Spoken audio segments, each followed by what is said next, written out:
एक टीचर के लिए सबसे ज्यादा इंपॉर्टेंट क्या है कि वो जो पढ़ा रहे हैं बच्चे उनकी बातों पर ध्यान दे रहे हैं या नहीं दे रहे हैं, ये बहुत जरूरी है।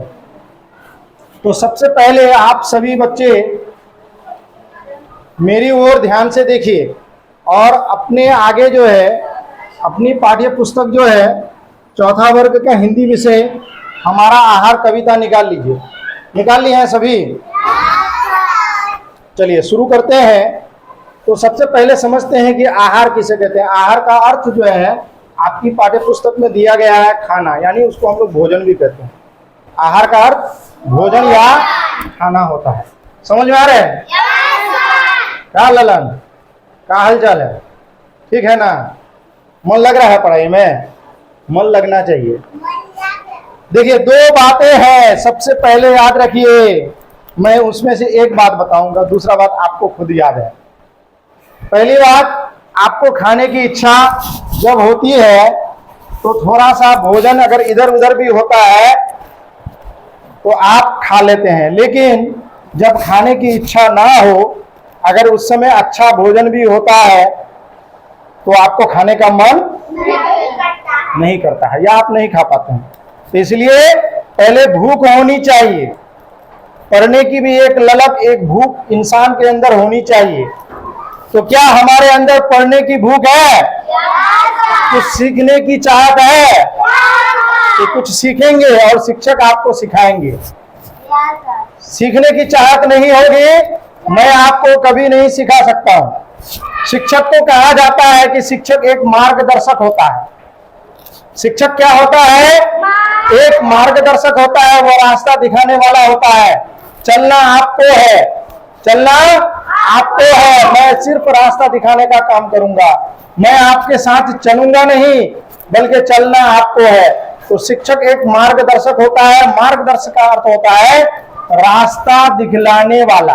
रास्ता, मैं आपको रास्ता दिखलाऊंगा, इसलिए कि मैं भी यहीं से यहां तक पहुंचा हूं। मैं भी यहीं से यहां तक पहुंचा हूं।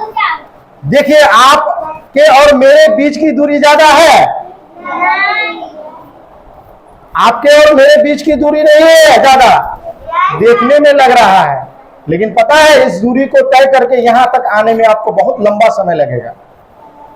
आपको लग रहा है कि यहां सर और हम जो है हमारे बीच की दूरी बहुत कम है, बहुत कम फासला है, लेकिन याद रखो बेटा, ये फासला कम नहीं, ये बहुत बड़ा फासला है और आपको ये दूरी तय करने में बहुत लंबी समय लग जाएगा। क्योंकि आप अभी चौथा वर्ग में पढ़ते हैं, चौथा से पांचवा में जाइएगा, छठा में, सातवां में, आठवां में, नौवां में, इस तरह से 10वीं क्लास में जाइएगा। फिर जो है आप मैट्रिक का बोर्ड दीजिएगा, फिर इंटर कीजिएगा, फिर आप जो है कई कंपटीशन का एग्जाम फेस कीजिएगा, तब जाकर के आप एक शिक्षक बन पाइएगा। तो मतलब देखने में लग रहा है कि ये बहुत कम दूरी है, लेकिन ये बहुत लंबा फासला है। आपको यहां तक पहुंचने में काफी समय लगेगा। तो इसीलिए मैं आपको रास्ता दिखाऊंगा, लेकिन चलना आपको है। चलना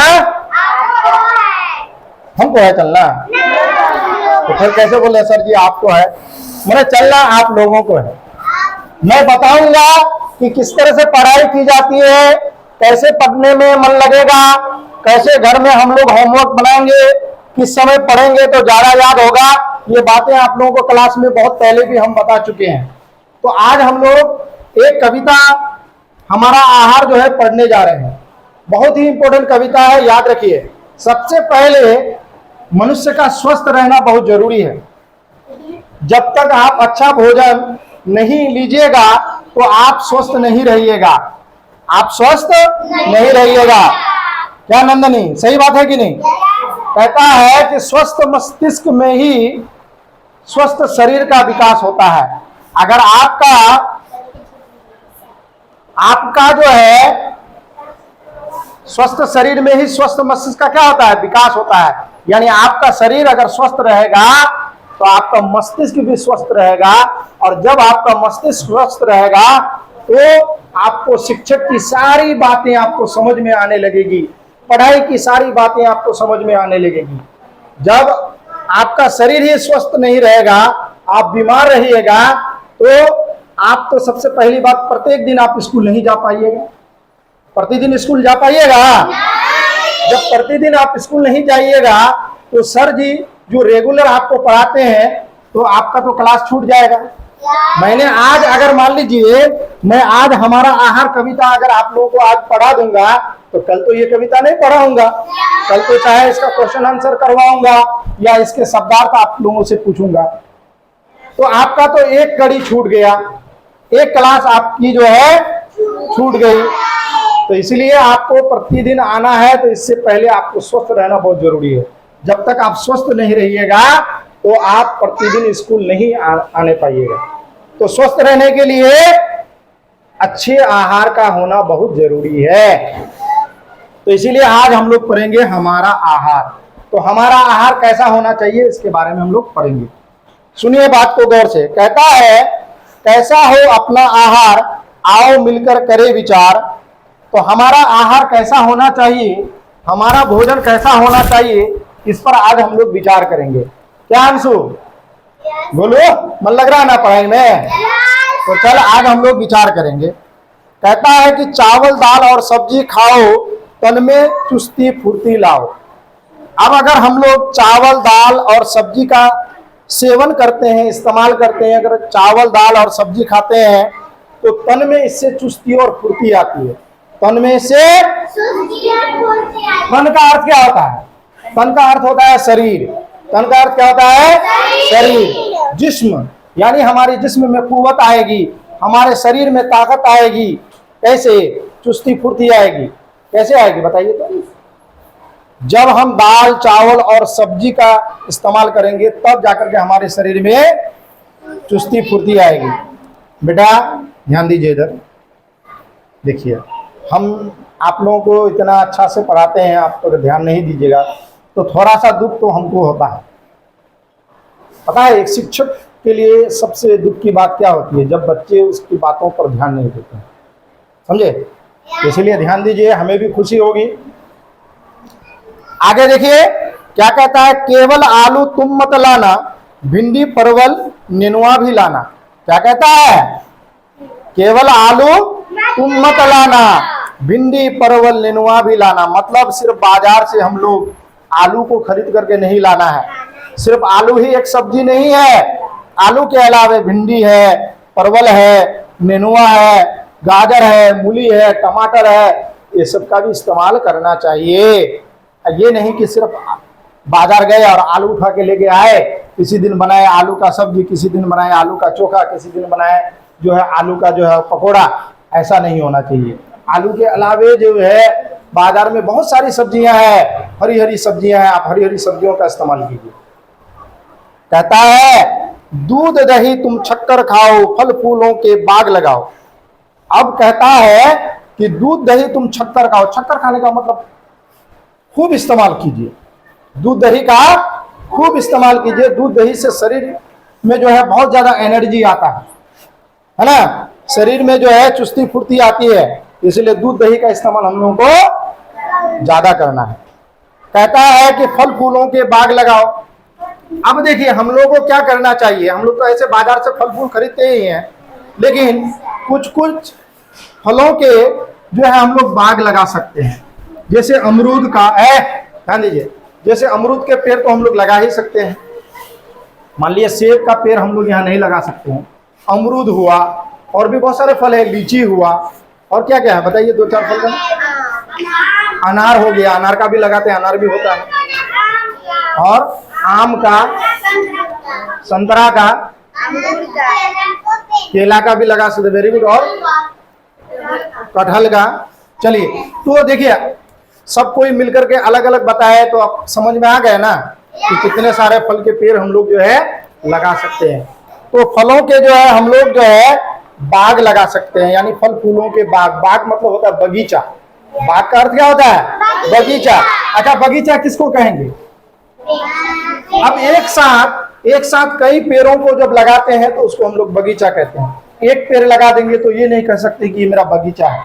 आप अगर एक साथ देखते हैं, हम लोग यहाँ पर लीची के कितने सारे पेड़ हैं, तो लीची के बहुत सारे पेड़ जो है एक पंक्तियों में जो है लगी हुई होती है ना, तो उसको हम लोग क्या कहते हैं, बगीचा कहते हैं।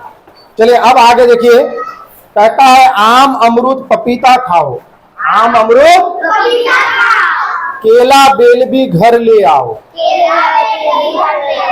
क्या मतलब हुआ इसका?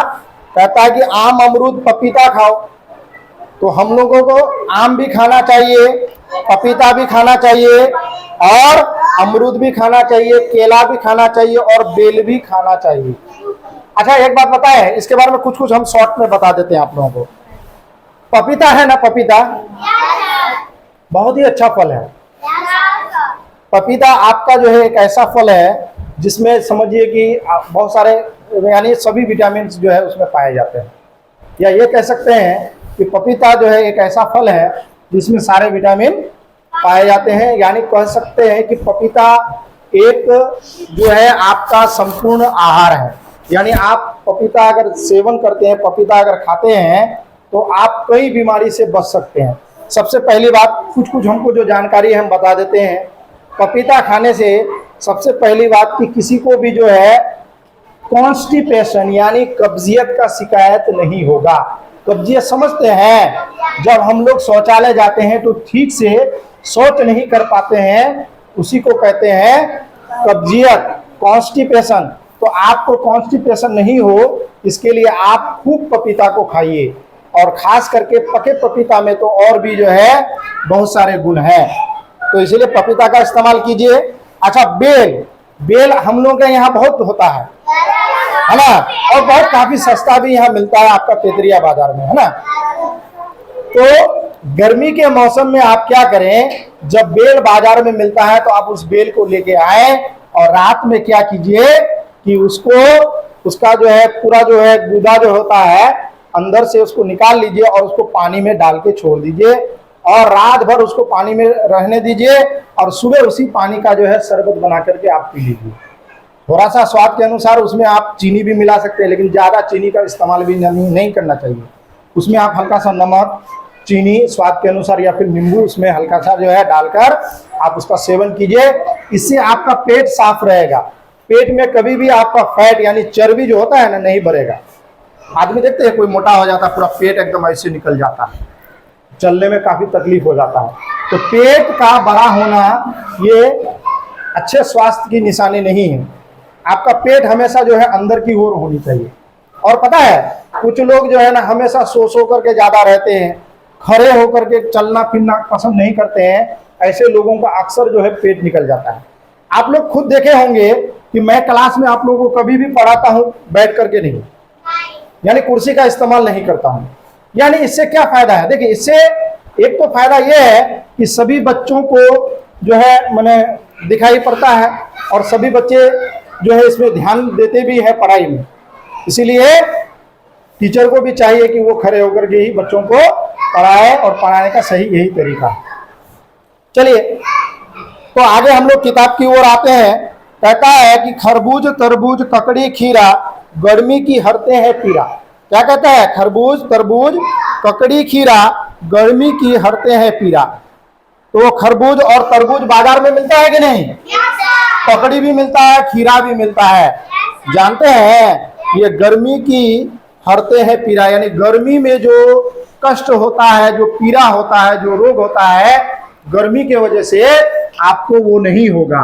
आप ज्यादा से ज्यादा खीरा का इस्तेमाल कीजिए, ज्यादा से ज्यादा ककड़ी तरबूज ये सब का इस्तेमाल कीजिए, आपको गर्मी में कोई परेशानी नहीं होगी। देखिए गर्मी में अक्सर आदमी को क्या होता है, चक्कर आ जाता है। अब आज भी काफी गर्मी है, तो गर्मी में क्या होता है, चक्कर आ गया है ना, गर्मी में माथा दुखने लगता है, गर्मी में पसीना बहुत आता है। तो ये सब जो है लक्षण आपको नहीं आएगा जब आप ज्यादा से ज्यादा जो है खरबूज तरबूज ककड़ी खीरा ये सब खाइएगा।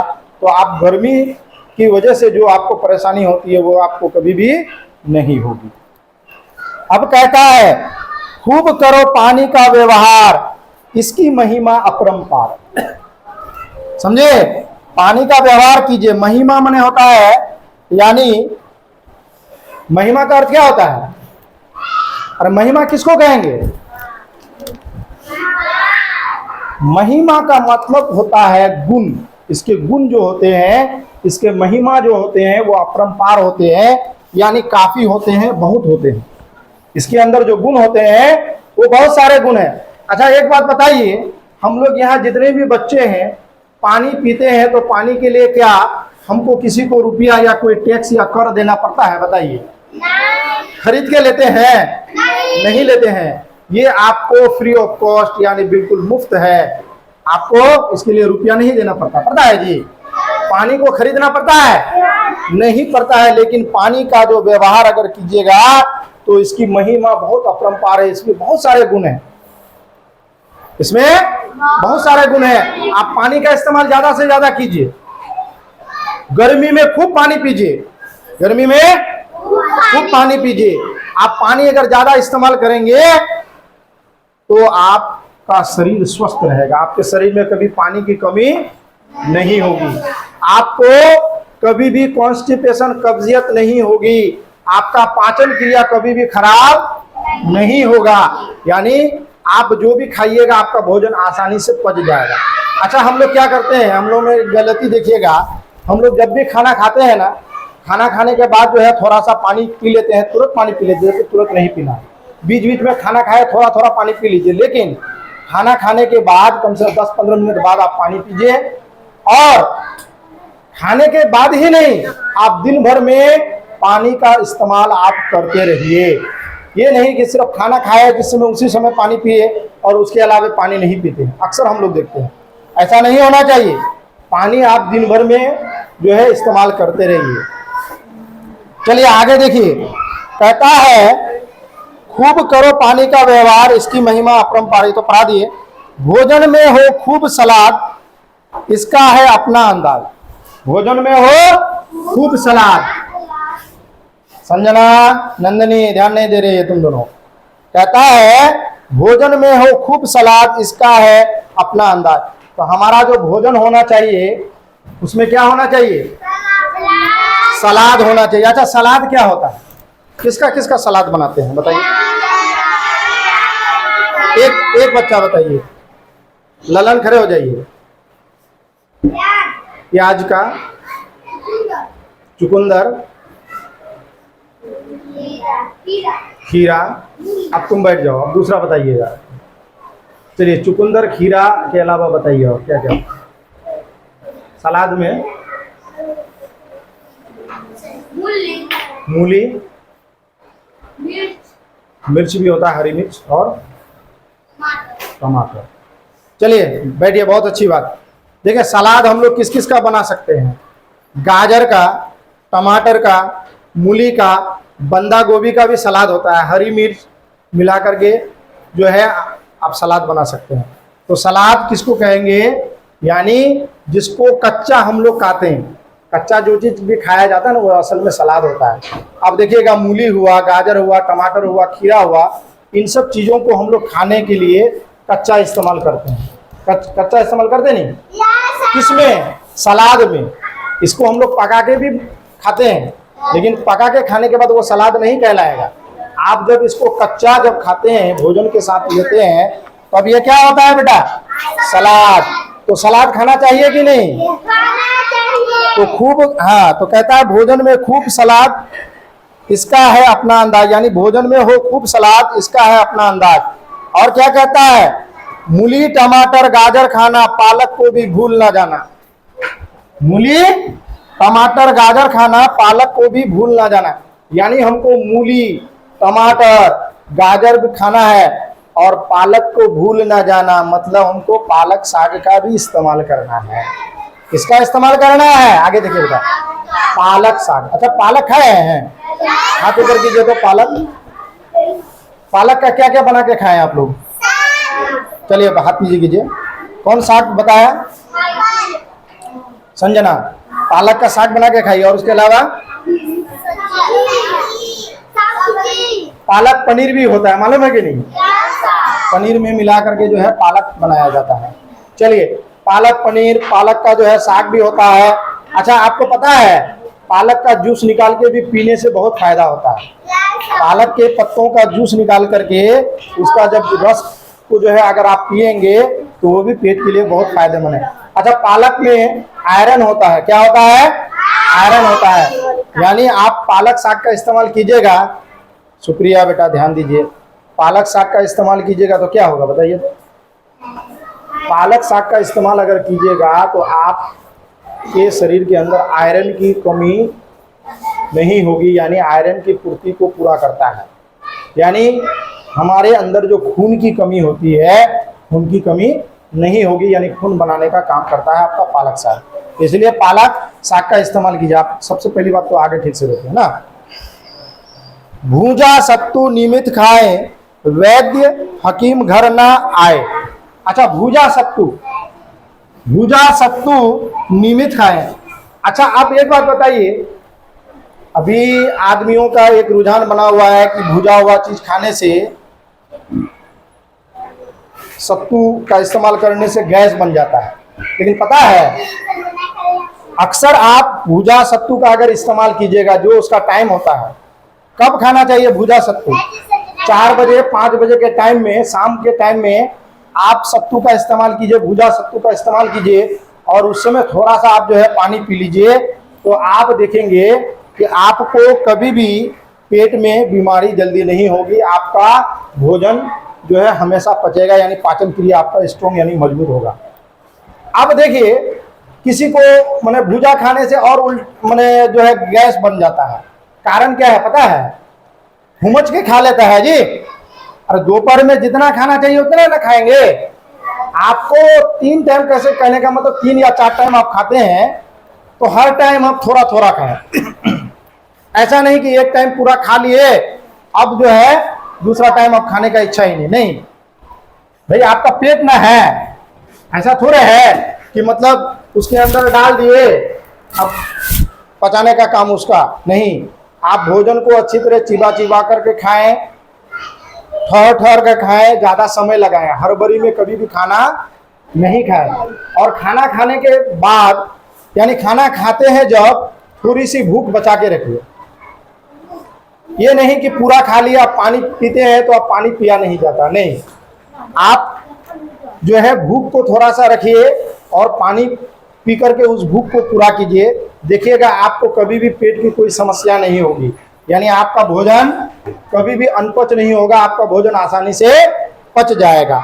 यानी भुजा हुआ सत्तू अगर आप खाते हैं तो कोई आपको जल्दी डॉक्टर के पास, वैद्य हकीम क्या होता है ध्यान दीजिए, वैद्य और हकीम होता था पहले जमाने में, अभी भी है। वैद्य हकीम एक तरह से डॉक्टर होता है। आज जैसे डॉक्टर होता है, पहले जमाने में वैद्य और हकीम होता था।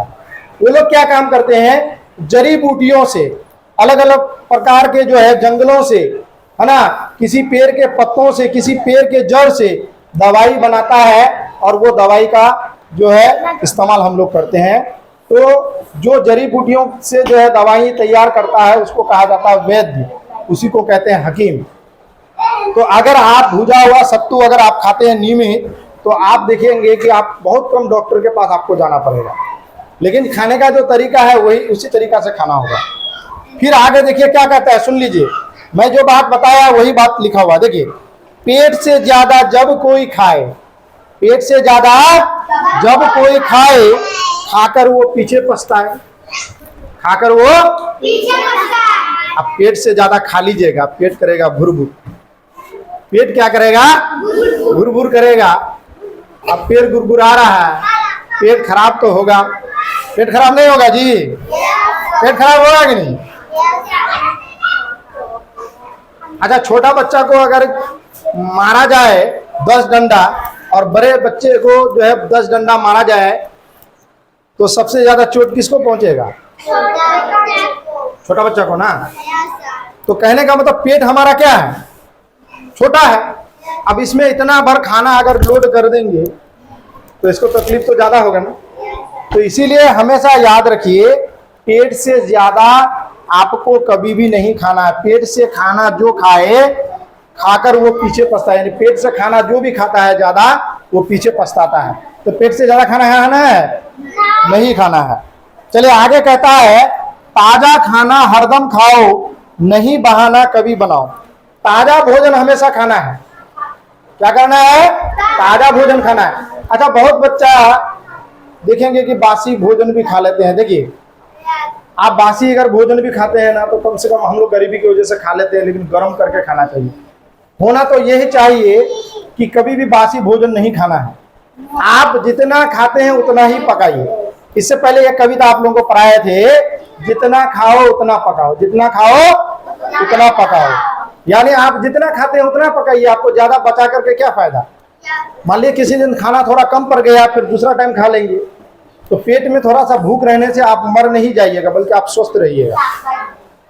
और क्या कहता है, सुनो, नहीं बहाना हरदम, आपको बहाना नहीं बनाना है। अभी खाना नहीं बनाएंगे, अच्छा दिन का अभी एक टाइम बना लेंगे खाना, और सुबह भी वही खाना खा लेंगे। आपको बहाना नहीं बनाना है। रात में बनाइए, रात में खाइए, सुबह बनाइए, सुबह खाइए, दोपहर के लिए फिर बना लीजिए, दोपहर खाइए। अब क्या कहता है, जब भी खाते हैं ढंग से खाना। क्या कहता है, जब भी खाते हैं ढंग से खाना, बैठ जाइए, जब भी खाते हैं ढंग से खाना, व्याधि को ना मिले बहाना। व्याधि माने होता है रोग। व्याधि का अर्थ क्या होता है, रोग। अगर आप ढंग से खाना खाइएगा तो रोग को कोई बहाना नहीं मिलेगा। बेटा इधर ध्यान दे, इधर ध्यान दो। व्याधि माने क्या होता है, व्याधि का अर्थ, व्याधि का अर्थ क्या होता है, रोग। व्याधि का अर्थ क्या होता है, मतलब जब भी खाते हैं ढंग से खाना, आप ढंग से खाइए, खाना को चिबा चिबा करके खाइए, और ढंग से अगर खाइएगा तो आपको कभी भी कोई व्याधि यानी रोग जो है नहीं होगा। जल्दी जल्दी आपको कोई रोग नहीं होगा। अब क्या कहता है, सुनिए, इसलिए कहता हूं यार, आओ मिलकर करे विचार। इसलिए कहता हूं यार, अब हम सब कोई एक साथ मिलकर के बोलिए, इसलिए कहता हूं यार, आओ मिलकर करे विचार, ऐसा हो अपना आहार, खाकर हम ना पड़े बीमार। बहुत अच्छी कविता है। तो आज हम लोगों ने क्या सीखा, बहुत अच्छी अच्छी बातों को सीखा। इस पर हम लोग ध्यान देंगे। हमारा भोजन, हमारा आहार बिल्कुल जो है अच्छा होना चाहिए, साफ सुथरा होना चाहिए, स्वच्छ होना चाहिए। तो इसलिए हम लोग जो जो पढ़े हैं इस बात पर हम लोग अमल करेंगे। करेंगे कि नहीं? ठीक है, फिर नेक्स्ट डे मिलते हैं। बाय।